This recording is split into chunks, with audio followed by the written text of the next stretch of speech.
Boa noite. Hoje nós daremos início a uma nova programação da SBDMG.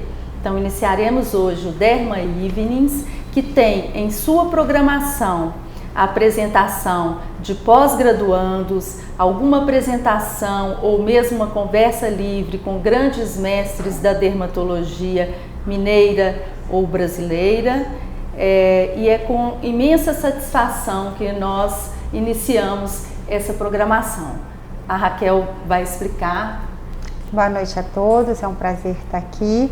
Então, como a Paula falou, a gente está inaugurando hoje o Derma Evenings. A gente pensou isso já no final do ano passado e a gente está bem contente de poder valorizar o nosso pós-graduando, o nosso pesquisador, porque realmente a gente quer conhecer o que as pessoas estão fazendo aqui dentro do nosso estado, porque a gente tem certeza que isso nos fortalece como grupo, fortalece a SBDMG.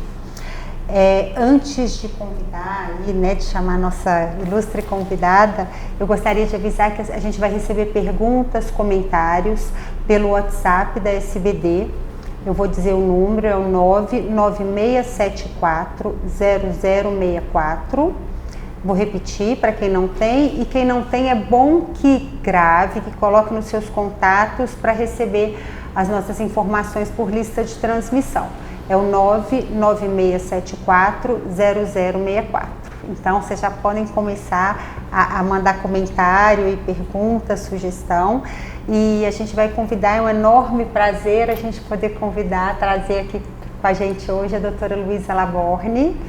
Ela vai falar do resultado, da pesquisa, da tese dela de mestrado, que foi recentemente defendida.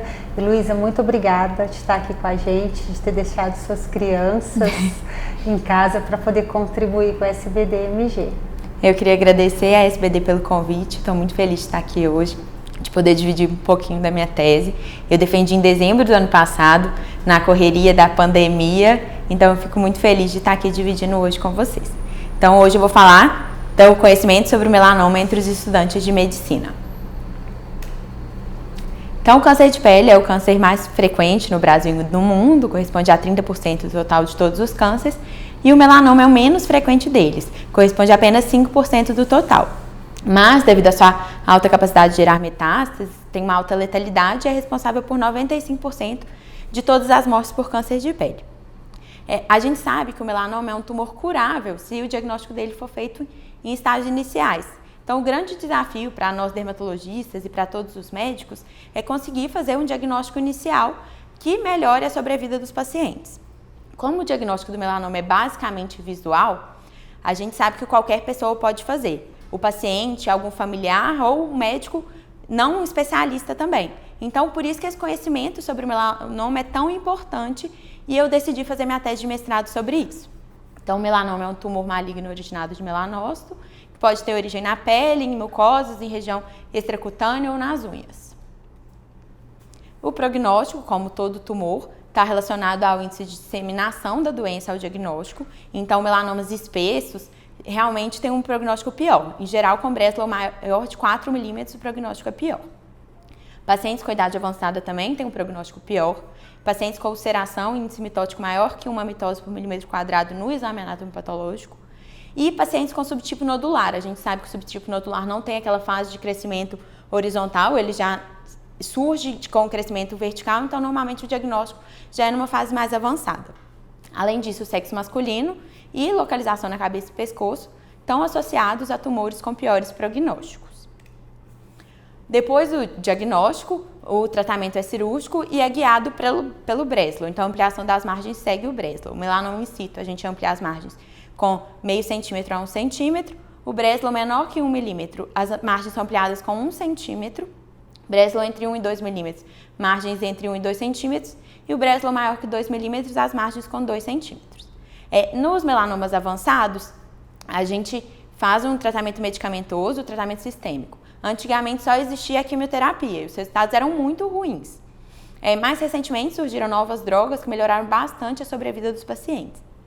Então, a terapia-alvo surgiu, ela baseia-se na identificação da mutação tumoral e se o paciente tem uma mutação do BRAF ou do MEK, ele pode usar drogas que inibem essa mutação e, consequentemente, inibem a proliferação tumoral. Então, melhora bastante a sobrevida dos pacientes, mas tem a desvantagem que só pode ser usado naqueles pacientes que têm mutações específicas, contra o BRAF ou contra o MEK. A imunoterapia surgiu baseada na inibição de checkpoints imunes. Então, são moléculas que inibem a inibição dos linfócitos. Então, acaba facilitando a proliferação de linfócitos que vão atacando o tumor. Ela tem efeitos mais tardios e mais efeitos tóxicos do que a terapia-alvo, mas tem a vantagem de poder ser usada por todos os pacientes. Então, melhorou bastante a sobrevida dos pacientes. Então, hoje a gente tem muitas drogas já aprovadas pela Anvisa. Antigamente, até 2011, a gente só tinha a dacarbazina com péssimos efeitos para os pacientes, não tinha uma sobrevida boa, mas agora a gente tem tantos inibidores de checkpoints imune quanto drogas de terapia-alvo, inclusive em 2020 já foram aprovados na Conitec para tratamento do melanoma metastático no SUS. Então, realmente, os pacientes se beneficiaram muito. Mas a gente sabe que realmente o melhor prognóstico do paciente, a melhor sobrevida é naqueles que têm um diagnóstico inicial. Então, pacientes com estágio 1, que seria a doença localizada, e melanomas finos, com Breslow menor que 1 milímetro, eles têm uma sobrevida muito boa, que é maior que 95% em 5 anos. Já pacientes com doença ainda localizada, mas melanomas mais espessos, com Breslow maior que 1 milímetro, a sobrevida já é um pouco pior, 80% em 5 anos. Pacientes com acometimento linfonodal, que seria o estágio 3, a sobrevida varia muito com Breslow, mas pode ser de 93% a 32% em 5 anos. E o estágio 4, com metástase da distância, a sobrevida é bem pobre, chegando a 25% em 5 anos. Então, sempre o diagnóstico inicial, nas fases iniciais, é mais benéfico para o paciente. Esse é o nosso desafio como médicos. Então, em 2002, a Universidade de Michigan fez uma pesquisa, publicou na Cancer, tentando descobrir os padrões de detecção que fazem os melanomas ser descobertos de forma mais fina. O que faz um melanoma ser diagnosticado mais precocemente que o outro? E aí ela avaliou 1.630 pacientes com lesões de melanoma e o que eles chegaram à conclusão? Que quando o melanoma é diagnosticado pelo paciente, ele sempre é mais espesso do que quando diagnosticado pelo médico. E quando diagnosticado pelo esposo ou pelo parceiro, ele tende a ser mais fino do que pelo paciente. Então, o paciente é o último que vê sua própria lesão. Mas o paciente é o que mais frequentemente vê sua lesão. De todos os tumores, 1.000 desses 1.600 foram diagnosticados pelo próprio paciente. Então, o médico sempre faz o diagnóstico mais fino, tanto em homens quanto em mulheres. É interessante mostrar aqui que homens sempre têm um diagnóstico de melanoma mais espesso do que mulheres, provavelmente porque eles têm menos preocupação com o próprio corpo, olham menos suas próprias lesões e às vezes demoram mais para procurar atendimento médico. Mas o médico sempre faz o diagnóstico de melanoma mais fino. E o dermatologista sempre faz o diagnóstico de um melanoma mais fino do que as outras especialidades e os médicos generalistas. Então, em 2020, uma mestranda lá das Ciências Médicas fez um trabalho bacana, publicou na Journal of Cancer Education, tentando ver por que existe esse gap de conhecimento, se existe realmente um gap de conhecimento entre os generalistas e os especialistas em relação ao diagnóstico do melanoma. Ela fez um questionário. Ela perguntou as mesmas perguntas para os generalistas e para os especialistas. E aí ela perguntou se os médicos eles examinavam a pele toda dos pacientes de alto risco deles. E aí 90% dos especialistas examinam a pele toda de todos os pacientes de alto risco, comparados com somente 24% dos generalistas. E aí realmente existe um gap grande. E aí eles perguntaram qual que era a razão para esses médicos não examinarem a pele toda do paciente. E aí, além de falta de tempo durante a consulta, alta demanda do paciente, muitas queixas, 8,5% dos generalistas falaram que não examinavam a pele de todos os pacientes porque eles não sabiam como procurar e o que diagnosticar. Então, será que falta um preparo aí? Será que eles esqueceram coisas da graduação? Será que não foi bem preparado? E aí, perguntado sobre as regras do ABCDE, se esses médicos tinham conhecimento da regra do ABCDE, 96% dos especialistas tinham conhecimento da regra do ABCDE, comparado com apenas 35% dos generalistas. E aí ela perguntou o significado de cada uma das letras, se eles sabiam. Os especialistas conheciam o significado do ABCDE, a letra que teve menos conhecimento foi a letra E, que foi 95% dos especialistas, e os generalistas conheciam pouco o significado. A letra E foi a menor letra de conhecimento também, só 17% dos generalistas sabiam o significado da letra E. Então, realmente, estava faltando algum conhecimento para eles, para o diagnóstico de melanoma. E aí esse artigo de São Francisco, na Califórnia, foi um artigo feito com médicos da atenção primária, tentando avaliar o que eles acharam, se o currículo da escola médica foi suficiente para prepará-los para atender na atenção primária. Então, foi um questionário feito com 95 médicos de medicina interna e medicina da família, perguntando se eles se sentiam bem preparados para atender as dermatoses mais comuns. E menos de 40% desses médicos responderam que a faculdade foi suficiente para prepará-los para atender as dermatoses mais comuns. E aí perguntados quais as dermatoses mais comuns que eles viam na prática deles, que eles acreditavam ser importantes. A dermatose mais frequente foi o melanoma e os nervos melanocíticos. Eles falaram também dermatite atópica, dermatite de contato, câncer de pele não melanoma. Então, realmente, tem que ter um preparo muito importante de todos os médicos, independente da profissão da especialidade que eles vão escolher no futuro, porque eles vão conviver com dermatose no dia a dia. Então, foi por isso que eu escolhi fazer a minha tese de mestrado, para pesquisar se o conhecimento adquirido durante a faculdade pelos alunos de medicina é suficiente para eles saírem bem preparados. E aí, o resultado da minha tese foi esse artigo que a gente publicou ano passado, na Journal of Cancer Education, que chama Melanoma Awareness Among Medical Students. E aí, eu fiz um questionário mesmo, construído por nós, pesquisadores. Eram 17 questões sobre dados sociodemográficos, conhecimento sobre o melanoma e em relação à prática do autoexame da pele. A gente aplicou com alunos do primeiro ano, com alunos do sexto ano da faculdade, para saber se havia uma mudança de conhecimento durante a graduação. Eram perguntas abertas, para não ter nenhuma sugestão de resposta, e todo mundo teve o questionário aplicado no mesmo dia, para não ter essa conversa sobre as respostas. A nossa amostra foi todos os alunos do primeiro ano, todos os alunos do sexto ano que estavam presentes nesse dia, foi uma data em 2019, em agosto de 2019, e todo mundo que quis responder. A gente não teve nenhuma recusa, então todos os alunos do primeiro ano e do sexto ano do curso de medicina da Faculdade de Ciências Médicas participaram do nosso questionário. E aí a gente teve 250 alunos que responderam, sendo 128 alunos do primeiro ano e 122 alunos do último ano. E a primeira pergunta, depois dos dados sociodemográficos, era se eles sabiam que era melanoma. E aí, 46% dos alunos do primeiro ano responderam que sabiam que melanoma era um câncer de pele, comparado com 100% dos alunos do último ano. Como era esperado, a gente esperava que durante a faculdade realmente eles fossem aprender isso. Então já começou por aí. E somente aqueles que responderam que sabiam que era melanoma continuaram com as perguntas dessa parte. Então a próxima pergunta era onde eles obtiveram essa informação. Os alunos do primeiro ano que sabiam que era melanoma obtiveram essa informação no ensino médio ou na mídia. E quase 100% dos alunos do último ano obtiveram informação sobre o melanoma durante a faculdade mesmo. E aí a gente perguntou perguntas sobre as características do melanoma para saber se eles realmente sabiam. Então, a próxima pergunta era qual era a localização mais comum do melanoma. E aí 80% dos alunos do primeiro ano respondeu que não sabia, comparado com 25% dos alunos do último ano. Então, realmente, houve uma diferença. E aí, quando a gente considera tronco e membros inferiores, que são as características, as localizações mais comuns, 2% dos alunos do primeiro ano, menos de 2%, respondeu a resposta correta, comparado com 40% dos alunos do último ano. Então, realmente, teve uma diferença de conhecimento. E aí, a gente perguntou quais as principais características do melanoma. E aí, 70% dos alunos do primeiro ano não soube responder, comparado com 2% dos alunos do último ano. E aí, os alunos do último ano responderam corretamente, que era uma lesão pigmentada, de bordas assimétricas, mudança de cor e uma lesão em evolução.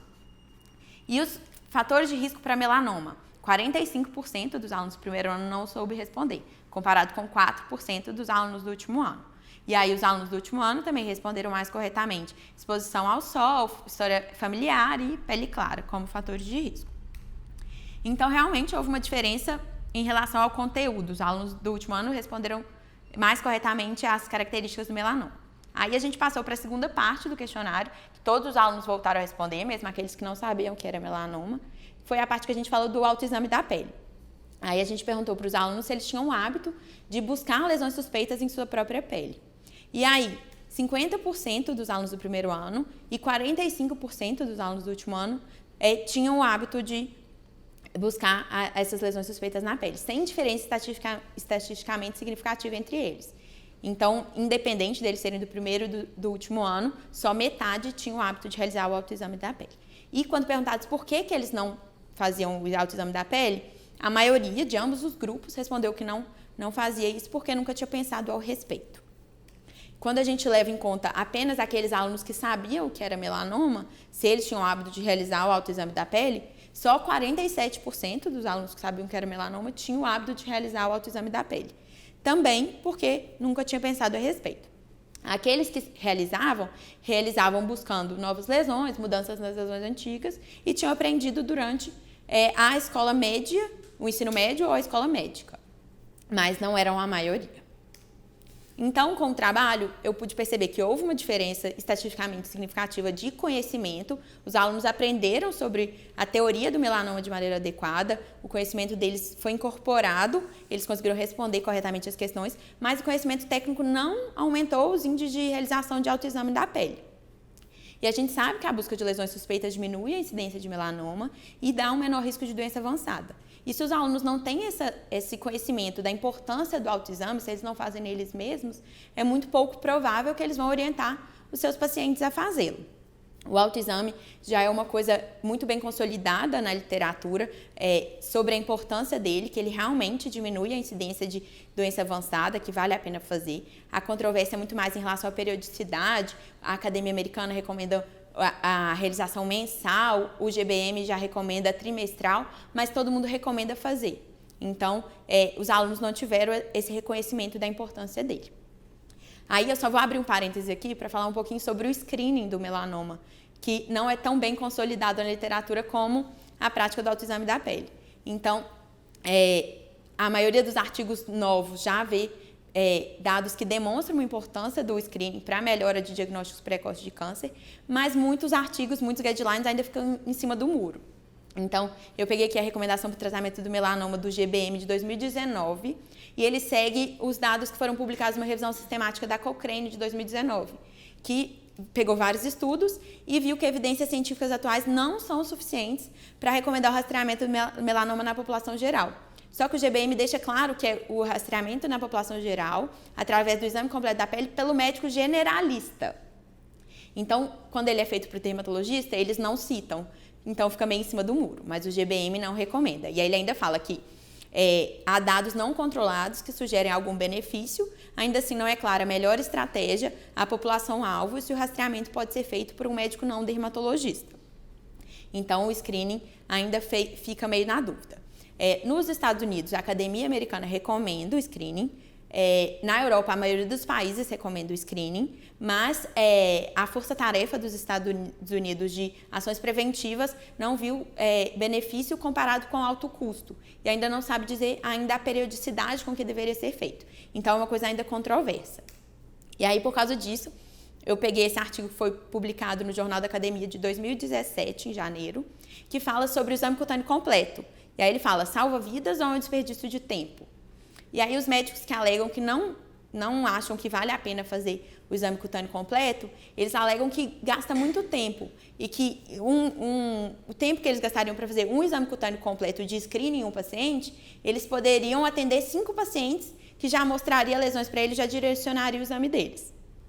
Só que esses médicos falam que muitas vezes também os pacientes não querem fazer o exame cutâneo completo porque eles ficam constrangidos, eles não querem tirar a roupa toda. Então, além de otimizar o tempo deles, eles estão fazendo um bem para o paciente que não quer.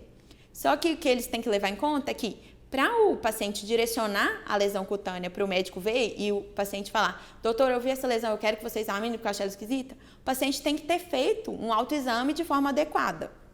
E é o que a gente não vê na prática. Então, se os nossos alunos não fazem o autoexame, eles são alunos de medicina, a população geral a gente sabe que não faz o autoexame de forma correta. Então, aqueles que fazem muitas vezes não olham todas as áreas cobertas, não olham qual a periodicidade adequada. Então, a academia ainda recomenda e, na minha opinião, também acho que ainda vale a pena a gente fazer o exame cutâneo completo. E aí, só para exemplificar, eu peguei esse artigo da JAMA fresquinho, saiu em dezembro de 2020, que fala da identificação de cânceres de pele incidentais em adultos que foram consultar com dermatologistas.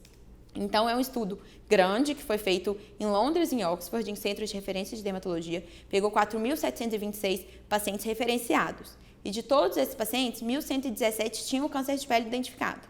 Só que 242 desses 1.117 não tinham sido vistos antes, nem pelo paciente, nem pelo médico que referenciou. Então, 21% das lesões cutâneas foram achados que só foram vistos pelo exame cutâneo completo.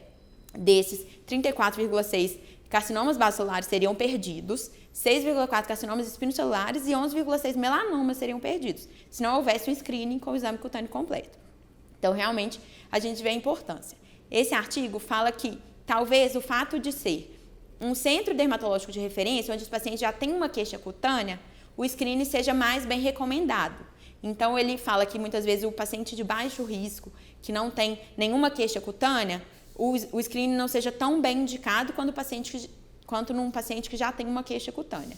Mas a academia ainda recomenda screening mesmo para os pacientes de baixo risco, que é o que a gente faz aqui na campanha de câncer de pele, a gente faz screening em quem queira ser rastreado, né? Voltando ao trabalho, então, o trabalho viu que os alunos têm um conhecimento bom de teoria do melanoma, mas eles não aplicam isso na prática deles de autoexame da pele. Existem outros estudos que corroboram esses dados, que quando eles avaliaram a teoria do melanoma e a adoção de práticas preventivas. Então, esse é um artigo de 2018, que foi uma revisão de 21 artigos da literatura, que avaliaram o conhecimento sobre câncer de pele e as atitudes, as crenças e as práticas preventivas pelos alunos de medicina. E aí ele avaliou o conhecimento e uso de protetor solar, uso de roupas com proteção ultravioleta, chapéu, boné, óculos e a adoção de bronzeamento. O que ele percebeu? Todos esses 21 estudos, apesar dos alunos terem conhecimento sobre câncer de pele, saberem bem a teoria, e não foi só sobre o melanoma, foi todos os cânceres de pele, eles não usavam protetor solar de forma adequada, ou usavam só quando iam para a praia, ou não reaplicavam. E só 2% dos alunos da graduação usavam roupas com proteção UV na prática deles. Chapéu e boné era bem raro. O uso de óculos escuros também não era muito frequentemente encontrado. E, além disso, principalmente as mulheres valorizavam a pele bronzeada, achavam que uma pele bronzeada tem um aspecto mais saudável. Então, elas tinham o hábito de se bronzear na praia e até mesmo nos países permitidos fazer o bronzeamento artificial, apesar de saberem todos os riscos do câncer de pele. Então, esse é o desafio que foi encontrado no meu estudo e em outros estudos. Os alunos têm conhecimento, mas eles não mudam seu comportamento com o conhecimento que eles adquirem. Então, os meus resultados indicam uma defasagem curricular em relação às práticas clínicas. Os alunos têm conhecimento da teoria, mas a prática não foi bem consolidada. E na faculdade que eu avaliei, os alunos têm dermatologia com aulas práticas obrigatórias para todos os alunos. E isso não é uma regra. A gente sabe que no Brasil o ensino de dermatologia não é uniforme. Algumas faculdades têm aula obrigatória para todos os alunos, alguns têm só aula teórica para todos os alunos e algumas só têm optativa. Então, pode ser que, ao extrapolar esses dados, os resultados sejam ainda piores nos alunos que têm só optativa, muitos alunos não fazem. Então, é um assunto a se considerar. E só para ilustrar, eu peguei esses dados da demografia médica no Brasil de 2020, da USP. O Brasil atualmente tem 357 escolas médicas em atividade e tem vagas de graduação anuais, 37.823 vagas. Só que só tem 17.350 vagas de R1. Então, 20 mil médicos que formam todo ano não fazem residência no primeiro ano que eles formam. Alguns nem nunca vão fazer. Então, esses médicos normalmente são aqueles que vão atender nas portas de entrada do Sistema Único de Saúde, nos postos de saúde, na UPA, que é onde 70% da população brasileira vai consultar. Então, esses 20 mil médicos, eles têm que ter um preparo suficiente na graduação para poderem atender as dermatoses mais comuns e não prejudicarem seus pacientes. Então, realmente é muito importante que os alunos e todos os médicos tenham conhecimento. Então, para concluir, o que eu pude perceber no meu trabalho é que o conhecimento não está atrelado à aplicação do conhecimento. Muitas vezes, na verdade, existe uma necessidade de mudança do comportamento e da mentalidade, que é muito mais difícil do que justamente só a aplicação desse conhecimento. Mas é evidente a necessidade de valorização do exame cutâneo completo e do autoexame da pele. Muitas vezes os alunos sabem sobre o exame, mas eles não conseguem praticar e aí eles não têm segurança suficiente para diagnosticar um câncer de pele e para orientar seus pacientes. Então, preciso reforçar o treinamento, assegurar a segurança dos alunos para conseguir realizar tanto o exame no paciente quanto o autoexame. No final do meu questionário com os alunos, eu entreguei esse folder do GBM, que é um folder muito explicativo. Ele fala sobre recomendações de práticas preventivas, que sempre é bom reforçar, sobre tomar sol antes das 10 ou depois das 16, sempre com proteção de protetor, roupas de proteção ultravioleta e reaplicar. E também fala do autoexame, da importância do autoexame, que se conseguir fazer todo mês, tudo bem. Se não, pelo menos a cada 3 meses. Fala das lesões suspeitas, do ABCDE, que eu acho que sempre é importante reforçar. Para os médicos, para os estudantes de medicina e para a população geral, né? Como o melanoma é um diagnóstico puramente visual, qualquer pessoa que tiver um conhecimento maior pode fazer um diagnóstico mais precoce e melhorar a sobrevida. Então, para considerações finais, é isso. Todos os médicos recém-graduados devem estar aptos para examinar toda a pele, descrever os sinais cutâneos, reconhecer as malignidades cutâneas, saber quando referenciar o paciente. Um cardiologista, na hora de auscultar um tórax, se ele vê uma lesão suspeita, ele pode referenciar. Uma ginecologista, na hora que ela vai examinar a paciente dela, ela referenciar. E não foi isso que eu vi na minha prática, no meu estudo. Eu vi que realmente está faltando algum componente desse processo. Então, é evidente a necessidade de mudança da abordagem da disciplina de dermatologia. Agora, a pedagogia que deve ser mudada, qual que é a melhor ferramenta, isso a gente ainda tem que discutir, porque é muito mais uma mudança comportamental para a aplicação do conhecimento, porque o conhecimento a gente viu que os estudantes já têm. Então é isso que eu queria falar, queria agradecer mais uma vez a SBD pelo convite, estou aberta para perguntas. Então, eu quero parabenizar a Luísa. Realmente, essa dissertação de mestrado está tendo uma repercussão grande. Eu também sou professora na Faculdade de Ciências Médicas e os alunos comentaram muito e foi muito interessante, porque logo depois que ela defendeu, eu voltei para o ambulatório e aí todos tinham alguma lesão para me mostrar, entendeu? Então, todos estavam fazendo o autoexame e eu acho que pelo menos esse impacto, né, nessas turmas que você entrevistou, e vai ficar essa história ainda sendo passada de aluno para aluno, né? Eu acho que nós, professores, vamos prestar mais atenção, chamar a atenção, mostrar seu trabalho.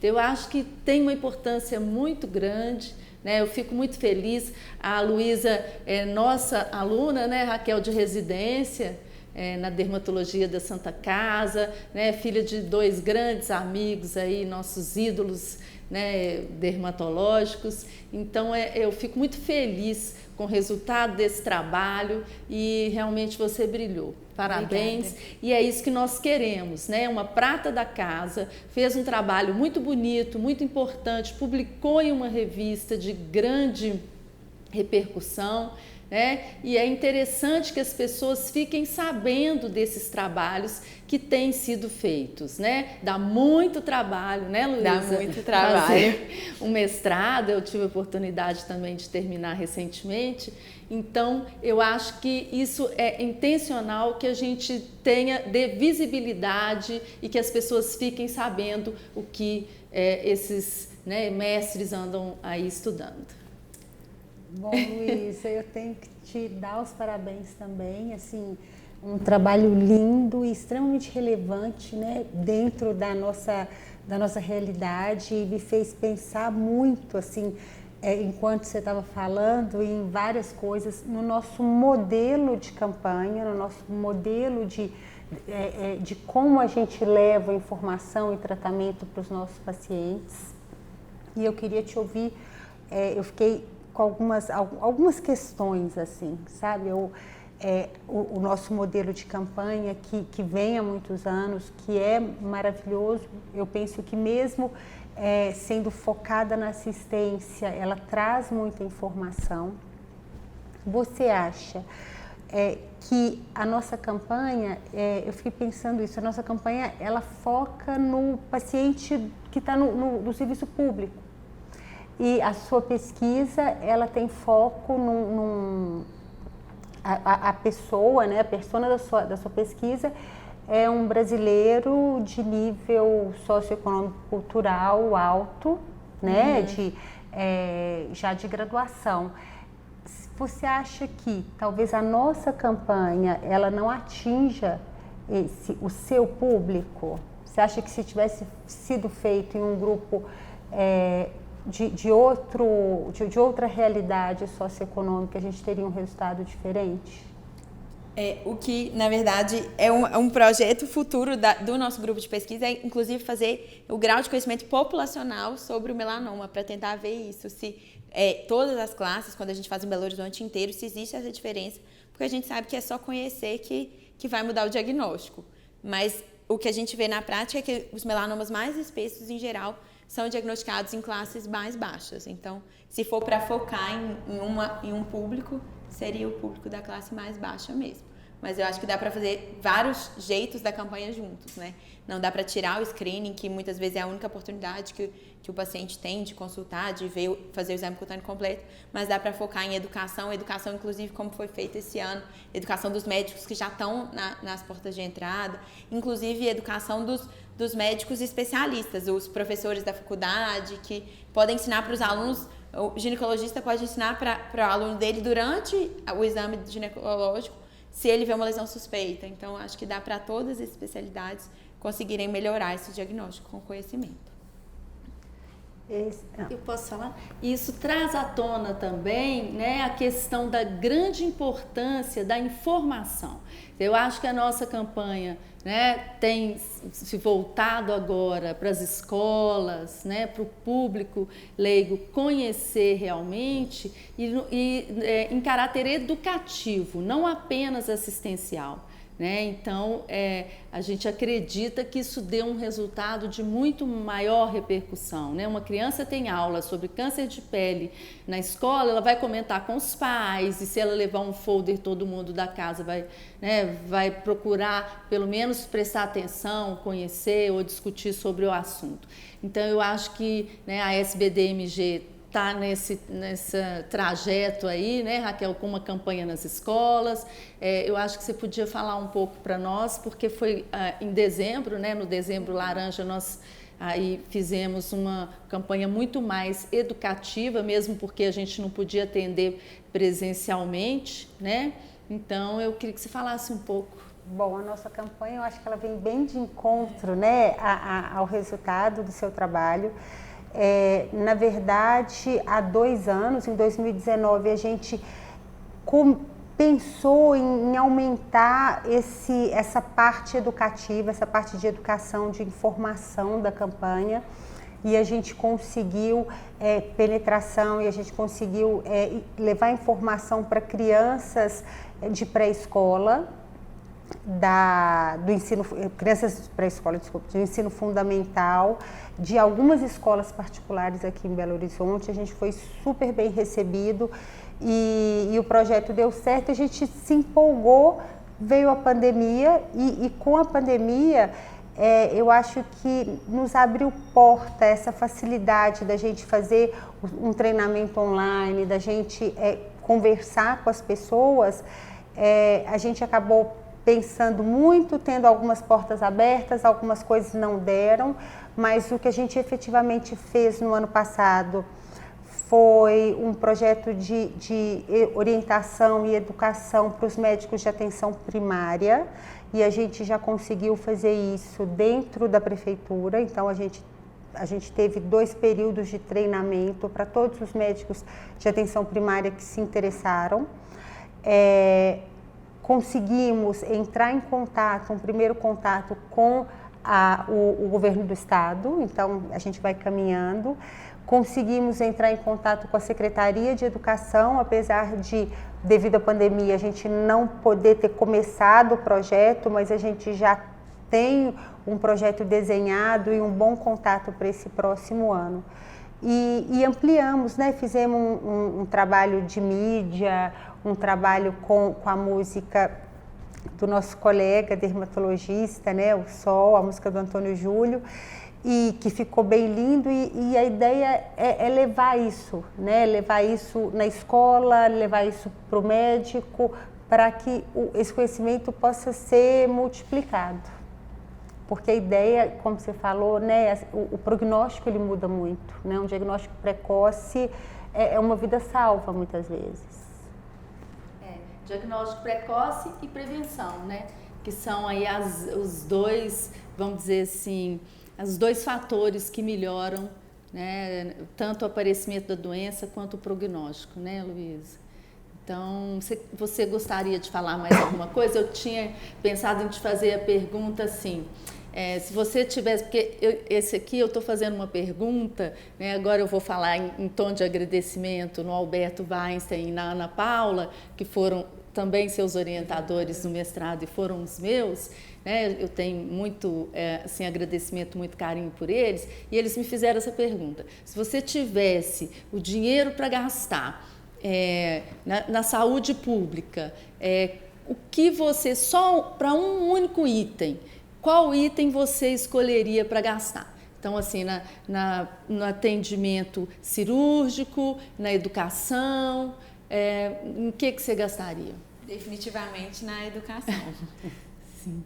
Então, assim, foi muito, né, a gente perceber isso. E nesse momento dessa sua defesa do mestrado, né, junto com esse movimento que eu acho que a SBD-MG veio sinalizando para investir em educação, foi muito interessante. Então, não foi à toa que a gente te convidou, né, aqui primeiro, realmente ficou muito bacana o seu trabalho. Obrigada. Parabéns. Pelo convite. Eu acho que no final foi bom, porque a conclusão foi diferente do que eu achava. Eu sou professora da faculdade e me surpreendeu, eu achei que eu estava ensinando direitinho, vou ser sincera. E a gente vê que não adianta só ensinar, é muito mais que isso. E nós, como formadores de médicos, vocês residentes, acho que a gente tem que pensar que não é só levar informação, né? É mudar o comportamento, que é muito mais difícil. Então fica a lição aí que ainda tem muita coisa para a gente melhorar.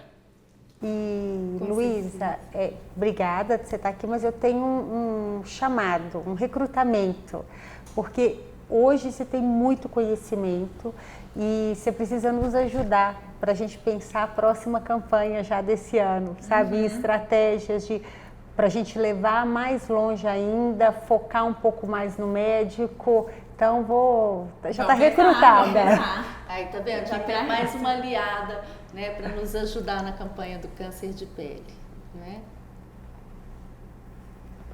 Então, acho que você quer falar mais alguma coisa? Acho que a gente vai falar um pouco também dos próximos, de como que vai ser, né, a programação. Então, sim. Bom, hoje a gente inaugurou com a Luísa. E esse evento agora, ele continua mensalmente, sempre essa sessão curta, são realmente pérolas, para animar a semana, vai ser uma sessão por mês, e sempre alternando entre a prata da casa, né, entre os nossos valores aqui, os nossos diamantes da dermatologia mineira, e um mestre. Esses mestres mineiros, mestres brasileiros, pessoas que nos influenciam até hoje. Então, para a nossa próxima edição, né, o Derma Evenings, encontro com o mestre, a gente vai encontrar o Dr. Gabriel Gontijo, nosso amigo, conhecido de todos. Então, isso já é um convite, eu espero todos vocês para o próximo Derma Evenings.